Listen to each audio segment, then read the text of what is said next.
ফরিদপুর সদরে আমি যে সুযোগ সুবিধাগুলো পেয়ে বড় হয়েছে, আমি দেখি ওই যে গোপালঘাট স্কুলের একটা মেয়ে সে সুযোগ সুবিধা পাচ্ছি না।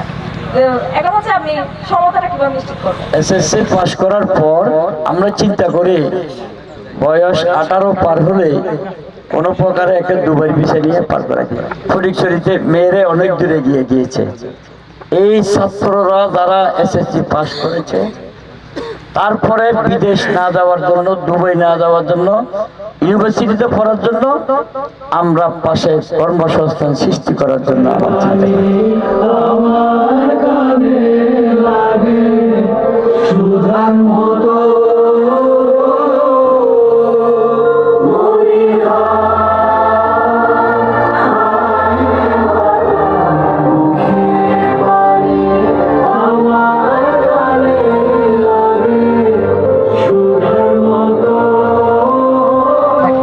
সে 300 আসনের মধ্যে যারা এমপি আছে, সে এমপি হওয়ার আগে তাদের লোকদেরকে যে সমস্ত প্রতিশ্রুতি দিয়ে থাকে, আমাদের ফটিকছড়ি সবার পক্ষ থেকে আপনার কাছে বিশেষ প্রতিশ্রুতি কি হতে পারে? 300 আসনের এমপিরা আগে তো অনেক কিছু বলেছে, আমি আগে কিছুই বলি নাই। আমি চাচ্ছি আমাদের ফটিকছড়িকে তুলে ধরার জন্য আমি পার্লামেন্টে যাবো ইনশাআল্লাহ।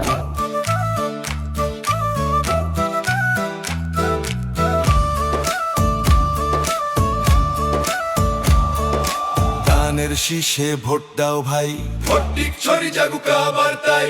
অধিকার সম্মান উন্নয়নের ডাক, সরোয়ার আলমগীর জনতার আস্থা, জনতার পথ যাক।